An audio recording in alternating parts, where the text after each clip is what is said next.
From Daily Trust News Center, this is News Hour. Tonight on News Hour, husband of murdered pregnant woman in Anambra State says wife pleaded with killers to spare children. Bandits kill 15 in Jibia attack.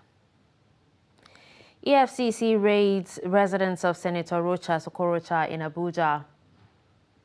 And on the foreign scene, Armenia and Azerbaijan take steps towards peace deal. Hello and welcome to News Hour on Trust TV. I'm Dashan Husseina Usman. We'll begin on a sad note as the recent murder of a pregnant woman and her 4 kids in Anambra State continues to generate outrage and condemnation. Husband of the slain woman, Jibrin Ahmed, told BBC Hausa that his late wife and kids, Fatima, Khadija, Hadiza, Zainatuna, were all killed in an ambush.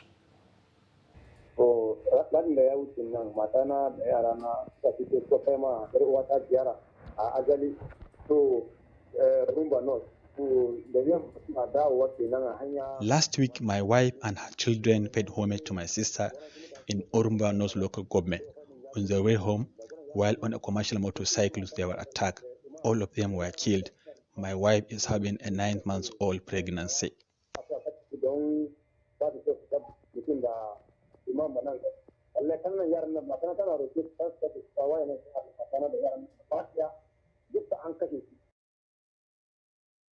On security, at least 15 farmers were reportedly killed on Tuesday when bandits stormed Gokurdi village in Jibia local government area of Katsina State. The development comes hours after over 40 farmers were slaughtered by Boko Haram fighters in Borno State. Reports say the bandits, who rode on 4 motorcycles, were initially headed for Gokurdi village when they sighted the farmers and began shooting. In a related development, bandits rustled over 100 cows at Enye Gaba village, Bugaje ward, also in Jibia local government area. Police spokesman in Katsina, SP Gambo Isa, said they're still assessing the situation. The Nigerian Navy NNS Pathfinder says it has rescued 7 kidnapped victims who were taken hostage along rivers by Elsa waterways.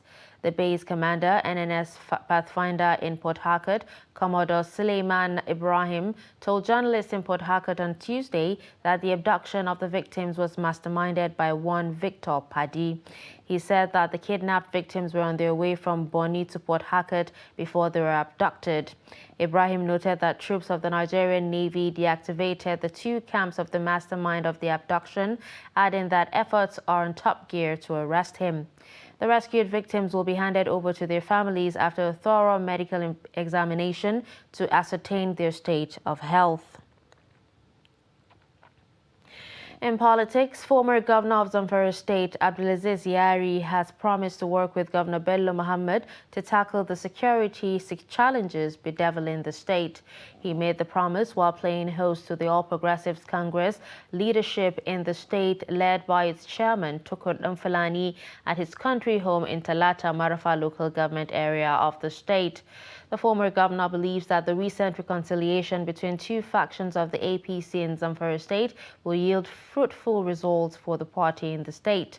He said the reconciliation was aimed at moving the state forward and improving the lives of the citizens through tackling insecurity, economic, political, and social challenges.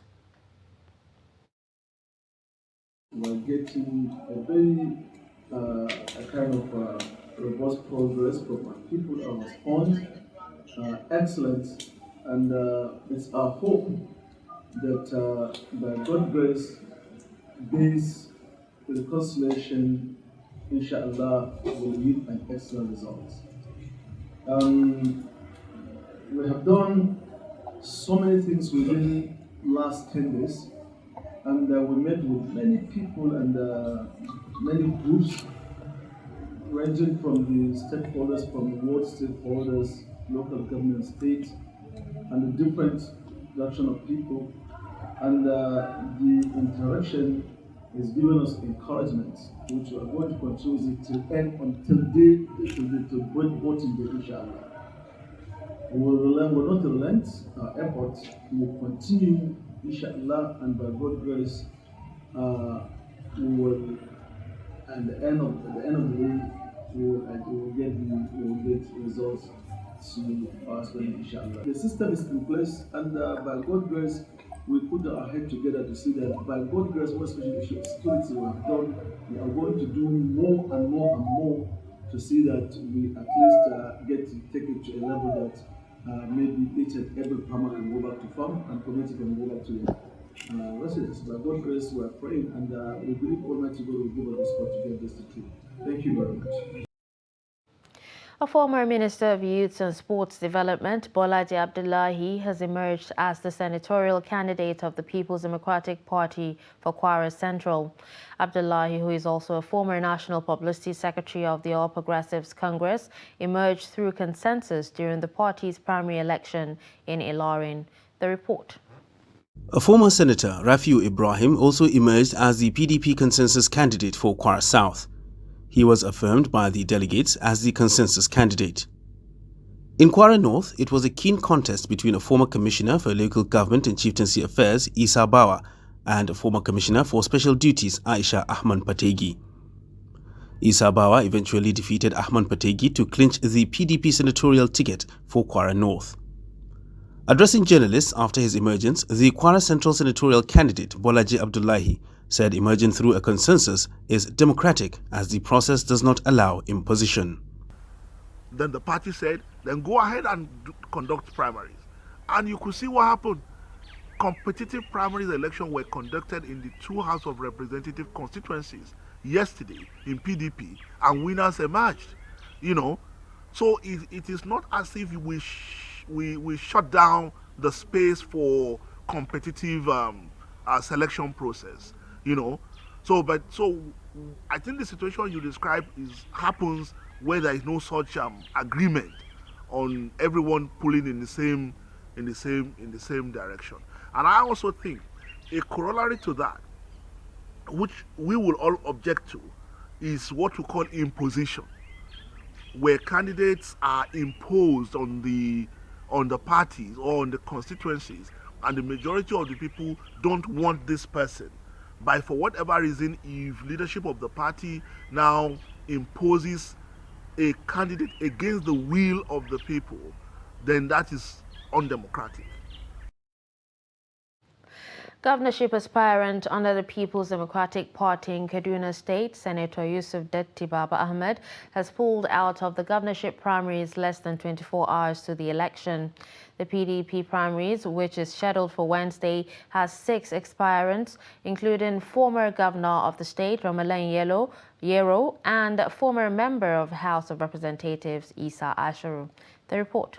In a letter to the state PDP chairman, Hassan Hayat, in Kaduna, Baba Ahmed said credible and first-hand reports have proved that the PDP was yet to learn lessons going by the ongoing primaries in the state. Credible first-hand reports that have apparently proved that anticipated changes in our politics are yet to hold and lessons yet unlearned, as evidenced by ongoing primaries. I'm not comfortable that the way we are going about bringing out we're turning aspirants into candidates. Any right-thinking politician knows that we are taking ourselves way back into the darkness. This is very clear and very, very easy to see. Baba Ahmed, who ruled out joining the All Progressives Congress, stressed that unless checked, what was happening within the PDP could jeopardize its chances in 2023. For certain, I can tell you that APC is a party I will never, ever join. And the reasons are clear. The most corrupt government in Nigeria, who has brought the highest disunity and insecurity in Nigeria. I can clearly rule that out. If APC were to give me the ticket for presidency today, I will reject it immediately. Trust TV gathered from sources close to Baba Ahmed that the senator had made the decision to pull out of the race because money politics as displayed during the just concluded House of Assembly House of Representatives and ongoing Senate elections was inconsistent with his ideology of how aspirants can emerge as party candidates. Lami Sadiq for Trust TV News. Vice President Yemi Osinbajo on Monday met delegates of the ruling All Progressives Congress from Plateau State, where he promised to make Nigeria prosperous if elected president. The vice president, who was received by Lalong's deputy, Professor Suni Theoden, met the delegates at the government house in Little Rayfield. Osinbajo, who was in the state to canvass for support of the delegates, said he had healthy discussions with the delegates who were happy with the issues raised during the meeting. Such issues, he said, bothered on the economy, security, healthcare and education, with a view to finding lasting solutions to them. Serving Senator Shaibu Isa Lau of Northern Senatorial District of Taraba has won the PDP ticket for the senatorial district. The electoral officer, Savu Sunday, announced that Isa Lau scored 92 votes and emerged winner. David Ishaya came second with 73 votes, followed by J.D. Williams, who scored 5 votes, while A.S. Bandawa scored 1 vote. Districts. The election had 4 contestants, namely Senator Shaibu Isa Lau, Honorable Bandawa A.S., Dr. J.G. Williams P. David, and Dr. David Ishaya. Honorable Bandawa A.S. scored a total of 01 votes. Dr. J.G. Williams David scored a total of 05 votes. Dr. David Ishaya scored a total of 73 votes, while Senator Shaibu Isa Lau scored a total of 92 votes. With the power vested in me as the electoral officer of this Taraba North Senatorial District, I hereby declare that Senator Shaibu Isa Lau won the election with a total of 92 votes and is hereby returned elected. Still in politics, National Chairman of Social Democratic Party, Shehu Gaban, says the party is on the verge of shaking Nigeria's political landscape ahead of the 2023 elections due to influx of politicians running on its platform. The chairman, who gave the indication in an exclusive interview with Trust TV's Shafi'u Suleiman, also speaks on a wide range of political developments in the polity. The report. The Social Democratic Party SDP is a replica of the party in the Second Republic with ideology a little to the left, as it was the claim. It's viewed as a third force to reckon with in the nation's polity and serve as an alternative platform for those seeking elective positions. How prepared is this party ahead of the 2023 polls? I saw analysis on one of the papers yesterday and I was laughing, because most of the journalists are fixated around APC and PDP, and parties that are not making noise, they feel they are not making any impact. But we allow them to their own assessment. I don't think that is investigative journalism. Now you are here trying to find out. If you see the record of those who have purchased form, I'm sure that you will understand that SDP is a major force to be reckoned with. SDP is a threat to PDP and APC as I'm talking to you right now. As it struggles to meet electoral timelines like other political parties, what is the Social Democratic Party bringing to the table on issue-based discourse outside the usual political rhetorics? Democracy is the best form of government if you have a president who understands the divisions of power, the utilization of power. During Shagari regime, you never had this kind of agitations and complaints because there was utilization of power. And there are capacity to checkmate people you have given a responsibility. The Social Democratic Party SDP chairman says, like many other Nigerians, the party is worried about the negative trajectories that could undermine the larger democratic process. The decay in the society, is extremely very critical. The infrastructure is in bad shape. The educational system is in bad shape. The health sector is in bad shape. There's no even water for people to drink. Even in Abuja where we are, I lived in Metama, sometimes I'll spend 1 week without water. There are currently 6 presidential aspirants battling to grab the party's ticket as it holds its presidential primary on June the 2nd. Shafiu Suleiman, Trust TV News, Abuja. About 4 socio-cultural political groups have unanimously thrown their weight on Ibrahim Bello Dauda, also known as Eldabi, a presidential aspirant of the All Progressives Congress to become the next president of Nigeria. The groups in a press conference in Abuja said Dr. Ibrahim Bello Dauda remains the most preferred person to pilot the affairs of the nation. The report. The groups are All Farmers Progressives Association, Coalition of Nigerian Student Bodies, Ebira Richard Foundation, and the Yoruba General Assembly. According to the groups that were all represented at the briefing, evidence-based reasons abound that justified their call for Eldabi to become the president of Nigeria in 2023 under the ruling All Progressives Congress (APC). Hence, the endorsement. National President of All Progressives Farmers Association, Joseph Douglas, said since the association's dealings with politicians who have interest in addressing the plight of farmers in Nigeria, Eldabi's contribution stood out and has won their admiration, adding that they are all ready to support him. He is our dear friend. He has been with us, and we have declared today, anywhere he goes, we go with him. If he's inside the ring, we are there with him. If anywhere he step into, we will step with him. The Coalition of Nigerian Students said it believes that Eldabi possesses the intellectual dexterity to solve Nigeria's problems, especially in the education sector. Whereas the Nigerian students have endorsed and pledging our support and readiness to canvass, mobilize our students all over the country to ensure that Dr. Ibrahim Bello Dauda Eldabi becomes the 6th president of the Federal Republic of Nigeria comes 2023 God's ruling.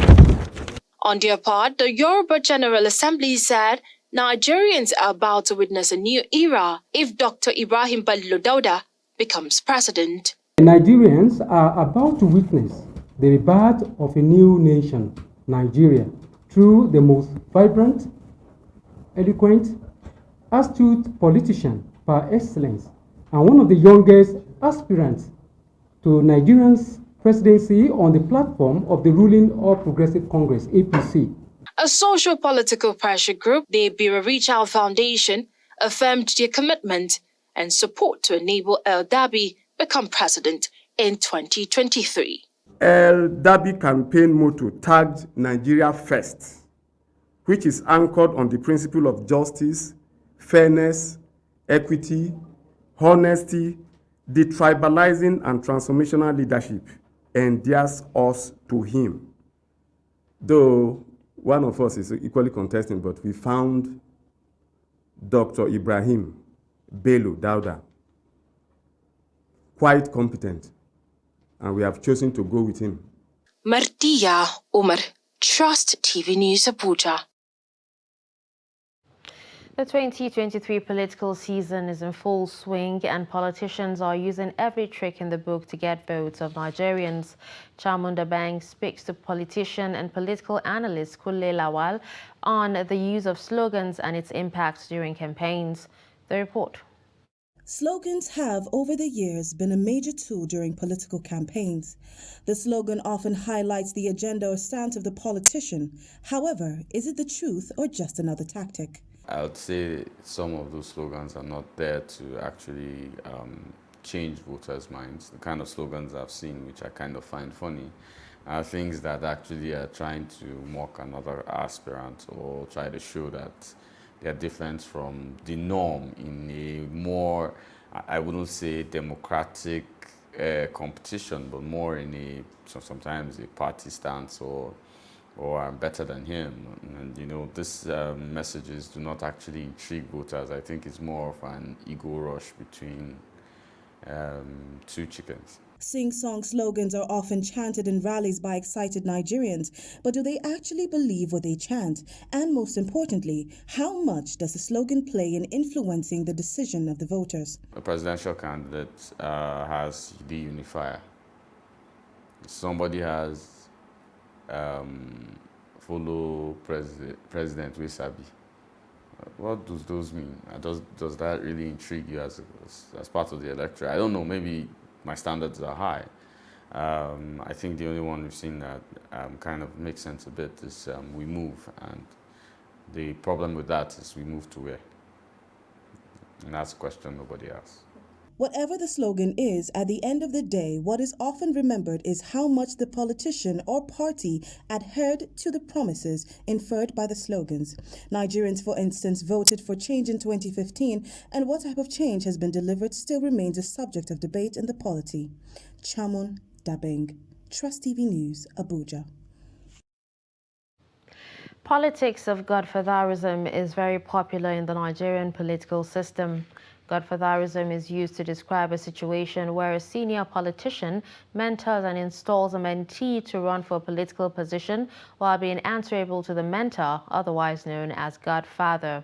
Ibrahim Ismail examines the views of politicians on political godfatherism in Gombe State. The report. Abubakar Habu Ma'azu is a politician in Gombe State. He was a youth leader of the People's Democratic Party (PDP) in Gombe during the tenure of former Governor Danjuma Goje. Goje is Habu's political godfather, but they now have some differences, and Habu is contesting against his boss for the position of Gombe Central Senatorial District, a seat Goje has been occupying for more than a decade. That is why I told you the godfather always wants to maintain his position. Goje has been in power for almost 24 years. Most of the younger ones that they are going to vote now, most when he was the minister in 1999, they were not yet born. Some of those that are born, maybe they are 18, they were 8, 5, not more than 10 years now, but he's still in power. But he doesn't want to go. But we the younger ones want him to go so that others will grow. Habu Muazu said godfatherism is hindering Nigeria's development. The election is becoming very, very expensive, and that is why the rate of corruption is always going up, up and up.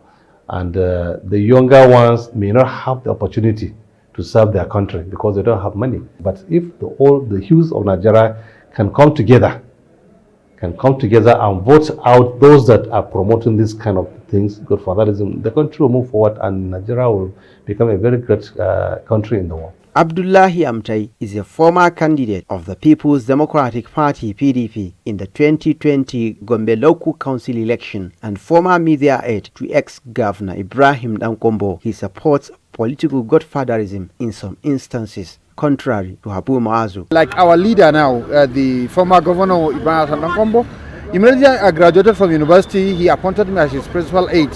So he gave me a lot of opportunity. When he say, look, I don't want you to contest this seat at the moment. Well, I'll ask him, why, sir? He may have some reason that I cannot even know or think. You know, he has been into the system before me, and, you know, he has a lot of contacts all over the country. So he may see something that I cannot able to see. So, well, I will ask him the reason. If he's telling me the reason that is convincing, actually, I will withdraw the candidates. Nigeria has witnessed conflict between political godfathers and godsons over allegations that the godfathers interfere in their sons' quest for leadership. Such crisis was popular in Kano between Governor Ganduje and his boss, Rabiu Kwankwaso. Gombe State has recently witnessed the same scenario between Governor Inwayahia and former Governor Danjuma Goje. These are but few examples of godfatherism, which many believe may not be good for the politics of Nigeria. From Gombe, Ibrahim Ismail reporting for Trust TV. Vice President Yemi Osinbajo on Monday met delegates of the ruling All Progressives Congress from Plateau State, where he promised to make Nigeria prosperous if elected president.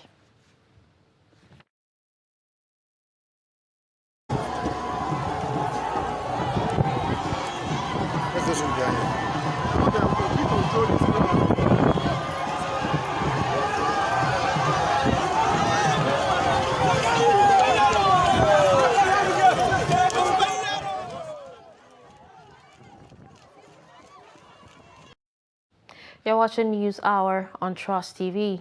Coming up after the break. Nasarawa subsidizes fertilizers for farmers. Do stay with us. Every patriotic Nigerian should hear this. Any politician who means well for the people will never allow themselves or their supporters to engage in any violent, destructive activities. No politician who truly wants to serve the people and develop the nation will encourage his followers to destroy properties or take human lives before, during, or after the elections. The Nigerian public must watch out for these traits and isolate any politician who encourages supporters to engage in violence. No genuine politician or patriot will cause trouble and seek to destroy the very society which they aspire to lead or develop. Politicians who have the good of the people at heart will not allow themselves or their followers to engage in violence, destruction of properties, and then taking of lives. Be vigilant. By their words you shall know them. Shun violence. Stay away from politicians who want you to do so. Let's join hands to make the 2023 elections peaceful. This message is from the National Orientation Agency, NORA.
Welcome back and thanks for staying with us. You're still watching News Hour on Trust TV.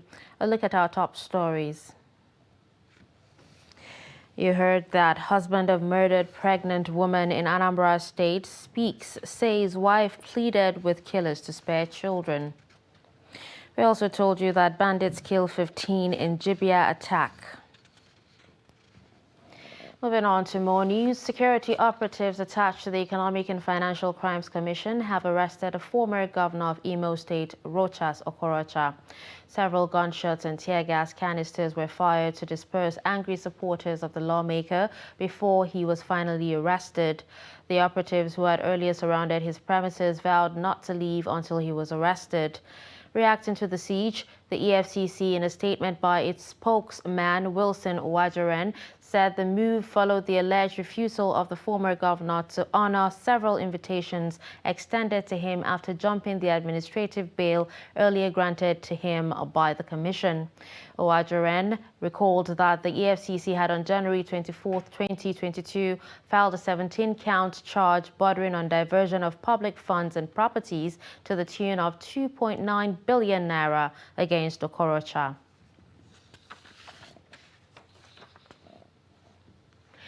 Rivers State Governor Nyesom Wike has dissolved the State Executive Council with effect from Tuesday, May 24, 2022. A statement by the Special Assistant Media to the Rivers State Governor, Kelvin Ebiri, said the Chief of Staff to the Governor and Senior Special Assistant Protocol have also been relieved of their office. Wike commended the members of the Rivers State Executive Council for their service and contribution to the development of the state and wished them the best in all their future endeavors. Governor Wike has therefore instructed all the former members of the State Executive Council to hand over to the most senior officers in their respective ministries.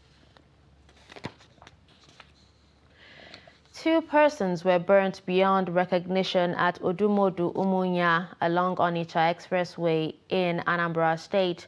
The incident happened after the tire of a tanker loaded with gas burst and resulted in a collision with a shuttle bus. Confirming the fire incident, Director of Anambra State Fire Service, Dr. Martin Agbili, stated that 2 people were burnt to death. He said firemen were deployed to the scene, adding that the fire was completely extinguished with other casualties recorded. Journalists in Nigeria have been charged to imbibe modern techniques to upscale their skill to produce quality investigative report for the betterment of the society.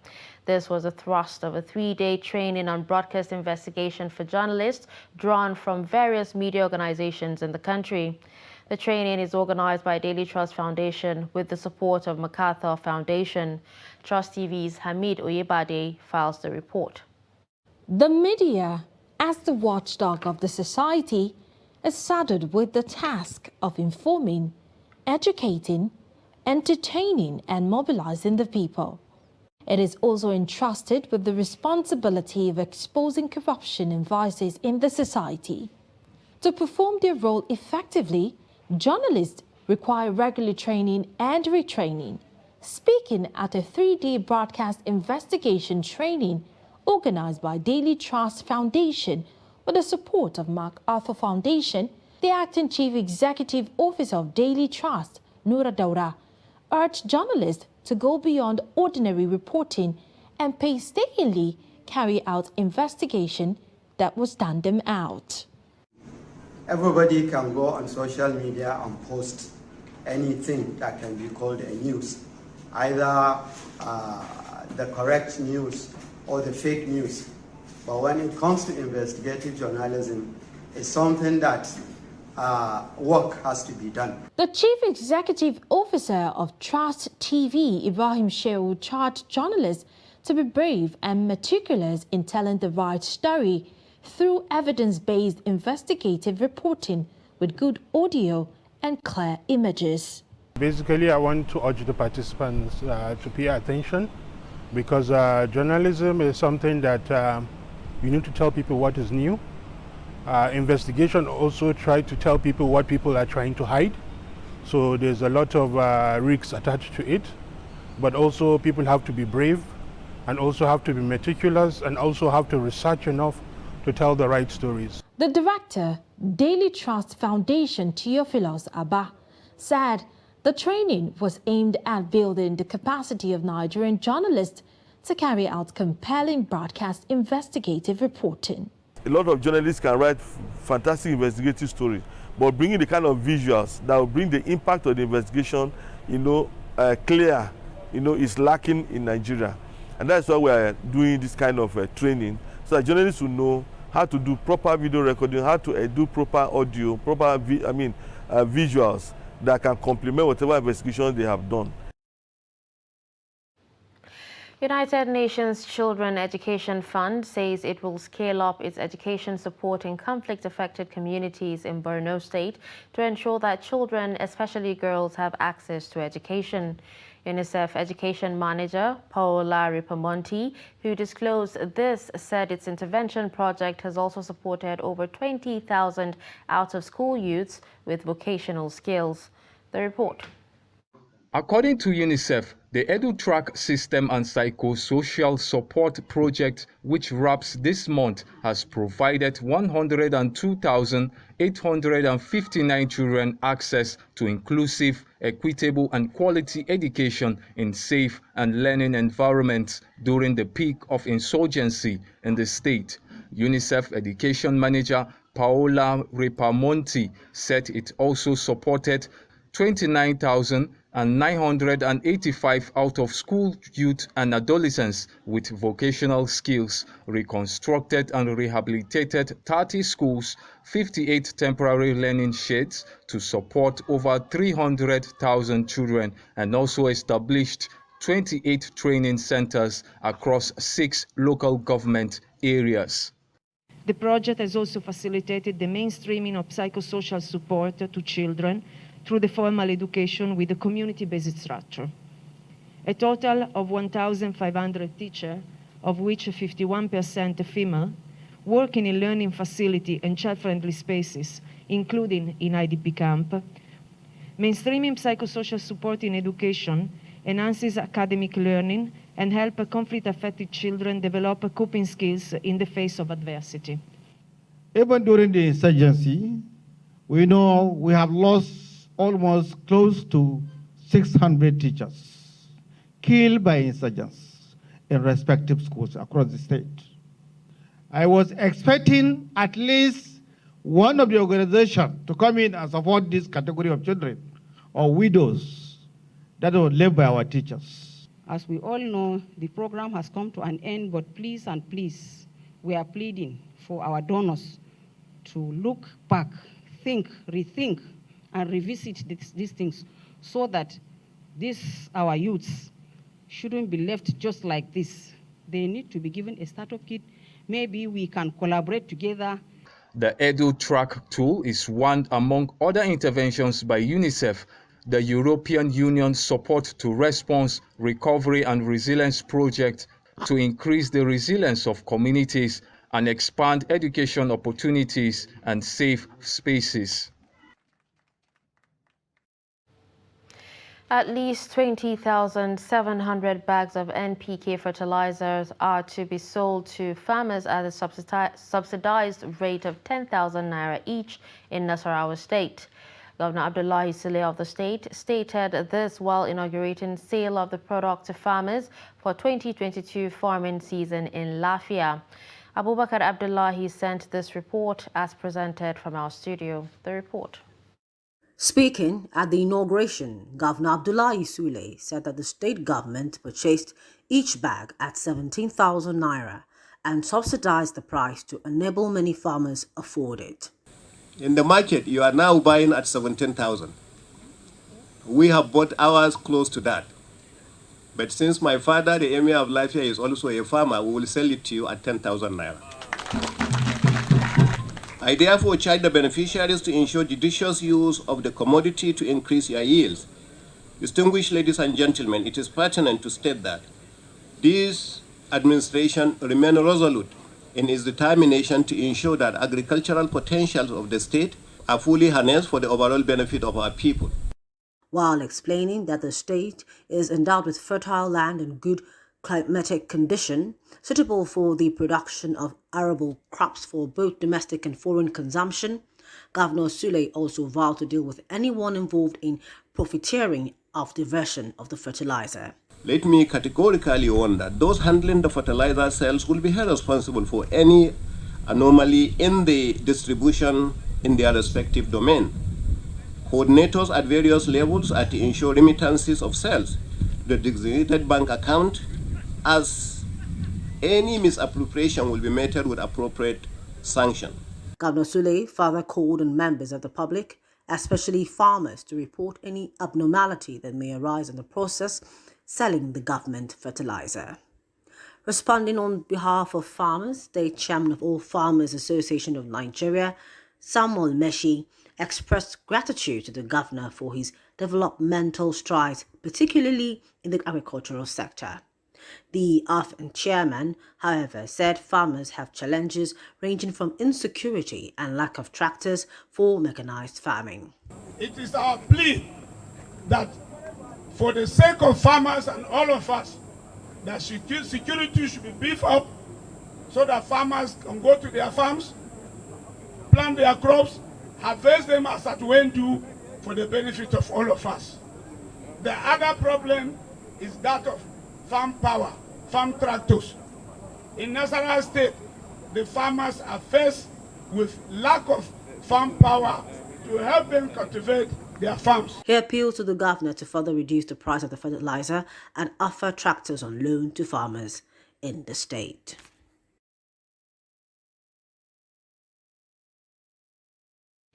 News Hour will return in a moment.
Welcome back.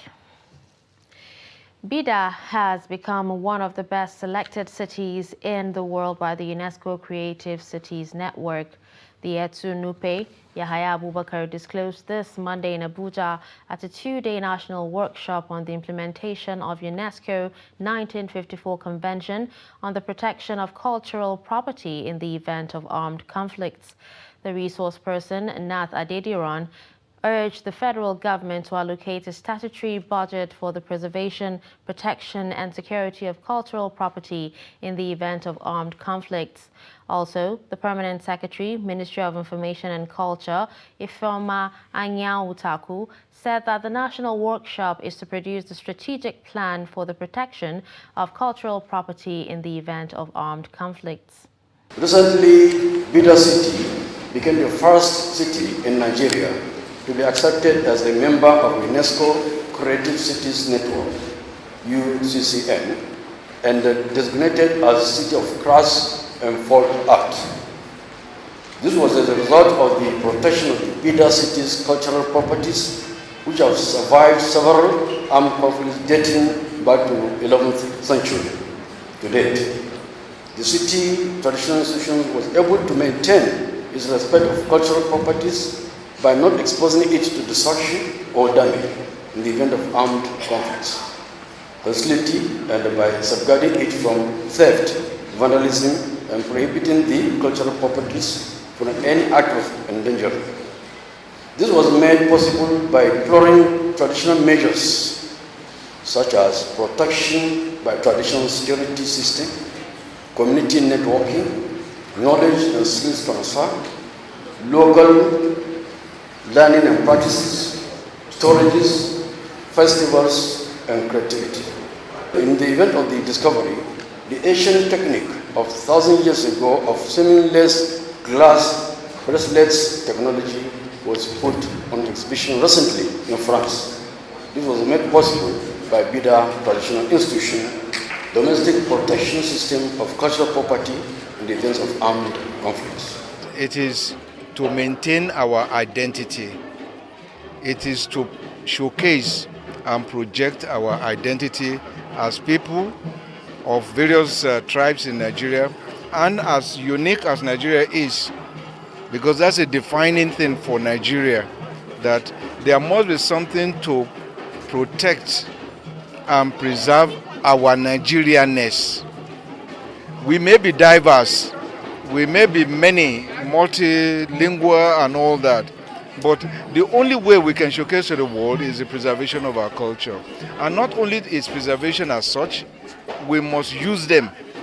It is the use of them that will also make a total protection of them. Nigeria ratified the first protocol of the 1954 Hague Convention on the Protection of Cultural Properties in the event of armed conflicts on the 5th of June 1961, and also ratified the second protocol on the 21st of October 2005, and has since committed to the implementation of the instruments.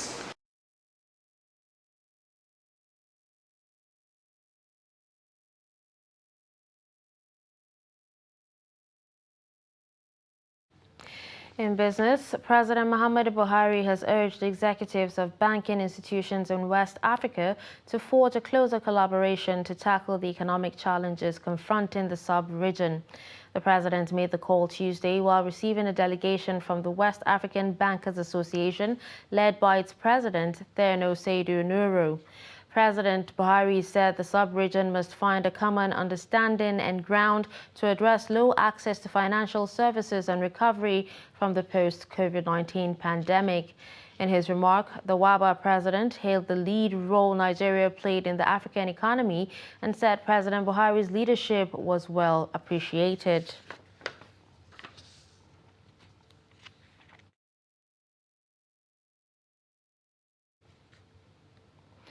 The Nigerian stock market on Tuesday declined further as the all-share index dropped by 1.82% to close at 51,949.64 points. Market capitalization was down by 1.82% to close at 28.007 trillion naira against Monday's close of 28.525 trillion naira, shedding 518 billion naira.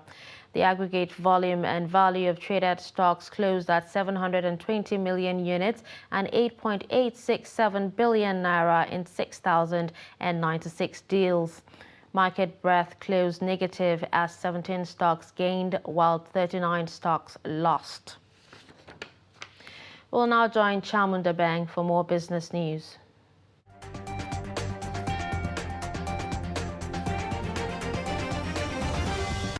For the first time in 2 years, the Central Bank of Nigeria has raised the interest rate to 13% on Tuesday. Governor of the Central Bank of Nigeria, Godwin Emefiele, made the disclosure after the Monetary Policy Committee meeting in Abuja on Tuesday. Emefiele justified the increase by stating that the MPC is concerned about aggressive inflation. He stated that the MPC needed to raise the monetary policy rate by 150 basis points to avoid imminent inflation. Meanwhile, the Central Bank of Nigeria kept the asymmetric corridor around the MPR at 100 and negative 700 basis points. The cash reserve ratio at 27.4% and the liquidity ratio at 30%. Beginning June 1st, every airtime recharge will be subject to a 5% tax that will be paid to the government. The levy's implementation, according to analysts, will increase the financial burden on telecommunication operators, perhaps prompting customers to pay more for telecom services. The Finance Act 2021 recently introduced and allowed a 5% airtime tax, which went into effect on January 1st, 2022. The tax was added in a new excise duty list that covered non-alcoholic beverages and beverages. The recent addition of communication services to the excise duty regime in Nigeria is the most recent development. President Muhammadu Buhari is said to have approved a 5% tax on airtime in May 2022. The Nigerian Energy Regulatory Commission, NERC, will evaluate electricity pricing again on July 1st, 2022, nearly 6 months after doing so before. The electricity sector regulator stated that the adjustment will cover changes in significant macroeconomic indices, among other things, in a letter titled Notice of Compliance in respect of the biannual review of the revenue requirements of licensees. However, it claimed that it would not necessarily result in a tariff hike for consumers, noting that some end users' prices may be reduced as a result of the information accessible. The multi-year tariff order MYTO methodology was established by NERC in setting out the rationale and methods for determining licensees' income requirements and reviewing electricity rates in Nigeria, according to the provisions of the Electric Power Sector Reform Act. It added that the process allows for small and large reviews every 6 months and every 5 years respectively, as well as extraordinary assessments in case when industry characteristics have changed dramatically from those utilized in the operating tariffs. That's all for business news. I am Chamun Dabeng. Let's take another break.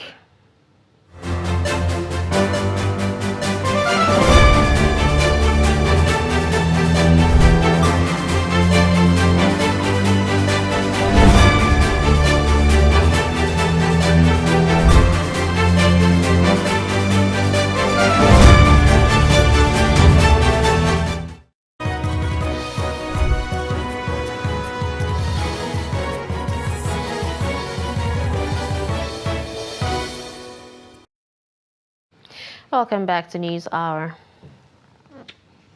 Moving on, 8 heavily armed terrorists riding on 4 motorcycles on Tuesday attacked and killed 12 people at Gokuri village of Jibia local government area in Katsina State. Abdullahi Yamadi has more.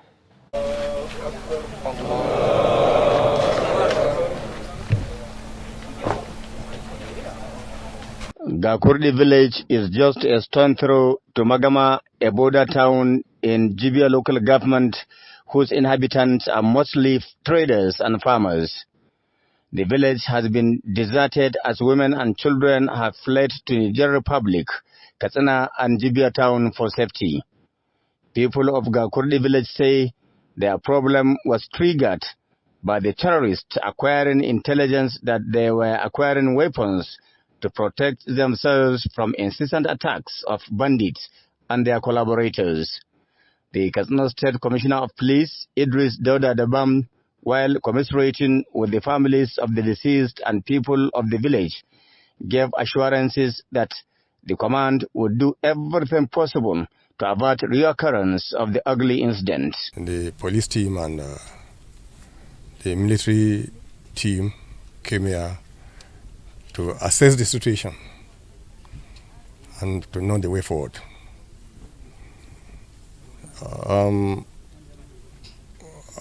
We were told by the village here that this is not the first time that they have come here, and even you cannot even see a fowl here now. All have been taken away by the hoodlums, the terrorists, and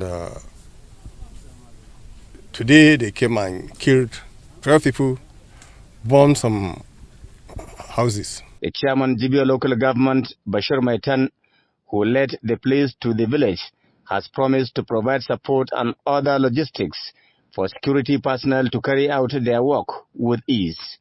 The chairman said most of the people in the security-prone communities have been living in fears and uncertainty, a situation he said must be reversed to allow the farming communities participate in this year's farming activities. So these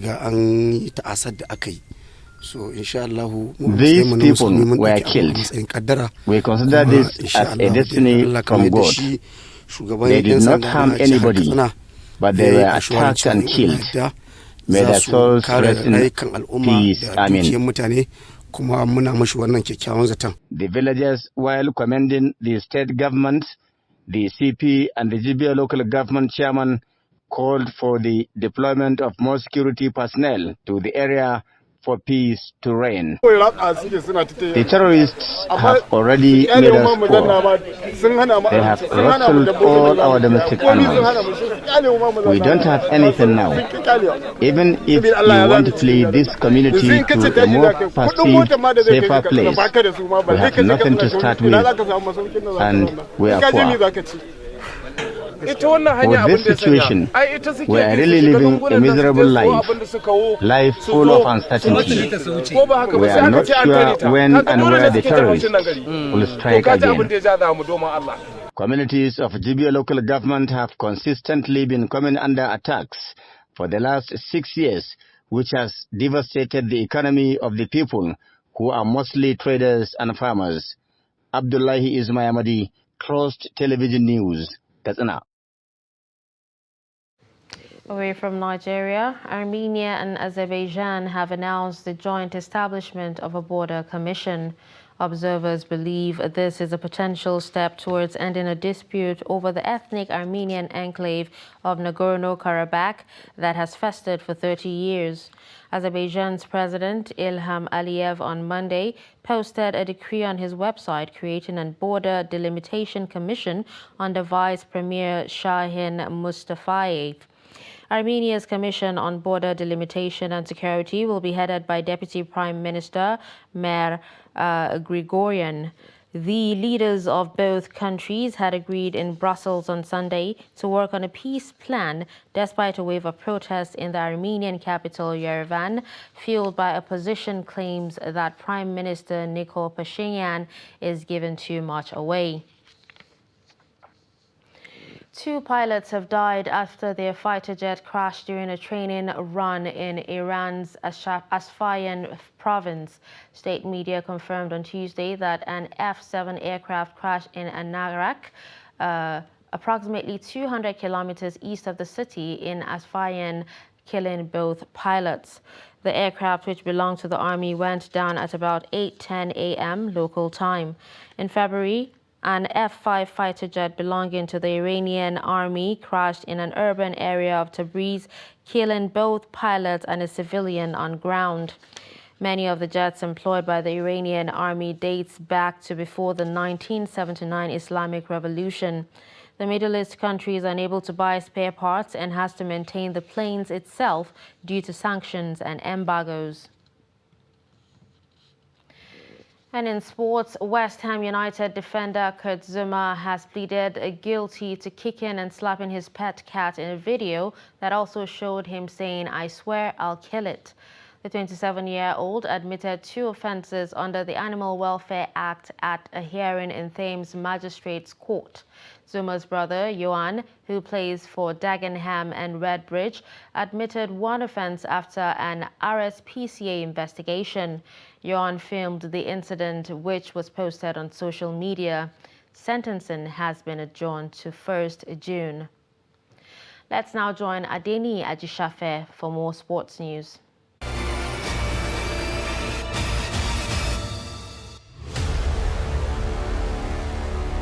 Following recent directives by President Muhammadu Buhari on the state of basketball in the country and his withdrawal from all international basketball competitions for 2 years, the federal government, through the Ministry of Youth and Sport Development, has appointed an interim management committee, IMC, to oversee the development of basketball in Nigeria. The committee has Henry Nzeku, Udon Ubo Humakwa, Frank Jitubo, Zenith Bank representative, Professor Adamu Ahmed, and Peter Nelson. Others are Group Captain Rahinat Garba, Adiremi Adeumi, Oluchi Nzekwe, and Sani Adio. The committee is to draw up programs that will revamp basketball from the grassroots in Nigeria, revive its moribund domestic leagues, and attract cooperative sponsors for development of the game. The Confederation of African Football, CAF, has confirmed that both Kenya and Zimbabwe will not participate in the Africa Cup of Nations Côte d'Ivoire 2023 qualifiers due to the country's Football Association's failure to have their suspensions by FIFA lifted. CAF had included the teams in the official draw earlier in April 2022 on condition that the suspension be lifted 2 weeks before their first match day. Kenya and Zimbabwe, who were suspended for political interference, are yet to meet the criteria required by FIFA Congress as a prerequisite for lifting their suspension. As a result of the suspension, the 2 associations, Football Kenya Football FKF and the Zimbabwe Football Association ZIFA, will be considered losers and eliminated from the competition. Group C and K will be composed only of 3 teams, and the order of the matches will be maintained in accordance with the match schedule. That's Sport News. I am Adeni Ajishafe.